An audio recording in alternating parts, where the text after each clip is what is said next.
ప్రభువు పేరట మీ అందరికీ శుభాభివందనములు. ఈరోజు మన అనుదిన వాక్య ధ్యానమైన ఎడారిలో సెలయేళ్లలోని వాక్యం. యేసు పరిశుద్ధాత్మ పూర్ణుడై యోర్దాను నది నుండి తిరిగి వచ్చి 40 దినములు ఆత్మచేత అరణ్యములో నడిపింపబడి అపవాది చేత శోధింపబడుచుండెను. లూకా సువార్త 4వ అధ్యాయం 1-2 వచనములు. యేసు పరిశుద్ధాత్మతో నిండి ఉన్నాడు. అయినప్పటికీ శోధన తప్పలేదు. శోధన అన్నది మనం దేవునికి ఎంత దగ్గరగా ఉంటే అంత బలంగా వస్తుంది. సైతాను లక్ష్యాలు ఎప్పుడు అతి ఉన్నతంగా ఉంటాయి. ఒకసారైతే ఒక అపోస్తులుడి చేత యేసు ఎవరో నాకు తెలియదు అని పలికించగలిగాడు వాడు. మార్టిన్ లూథర్ కంటే ఎక్కువ సార్లు సైతానుతో ఘర్షణకి దిగిన వాళ్ళు చాలా తక్కువ మంది ఉంటారేమో. ఎందుకు? లూథర్ ఏకంగా నరకరాజ్యం మీదే దండెత్తాడు.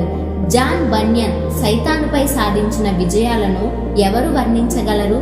ఎవరిలో అయితే ఎక్కువగా దేవుని ఆత్మ నిండి ఉంటుందో వారికి అపవాదితో ఎక్కువ పోరాటాలు తటస్థిస్తాయి. దేవుడు అందుకు సమ్మతిస్తాడు.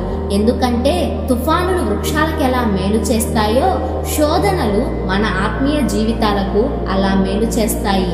వేరు లోతుగా తన్నడానికి సహాయపడతాయి ఈ తుఫానులు.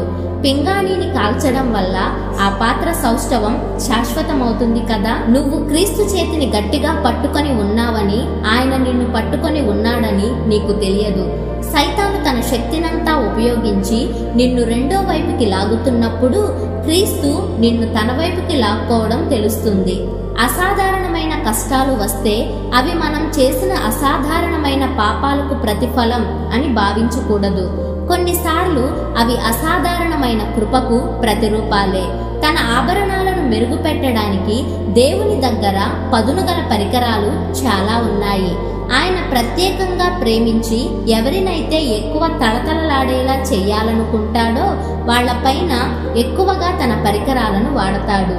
ఇది నా వ్యక్తిగత సాక్ష్యం. దేవుడి కర్మాగారంలోని కొలిమికి, సుత్తులకి, సానబెట్టే పరికరాలకి నేను రుణపడి ఉన్నాను. అసలు బెత్తం ద్వారా తప్ప నాకై నేనంటూ నేర్చుకున్నదేదైనా ఉందా అని నా అనుమానం. నేను శిక్షణ పొందుతున్న గదిలో చీకటి కమ్మిన వేళల్లో నేను స్పష్టంగా చూడగలను.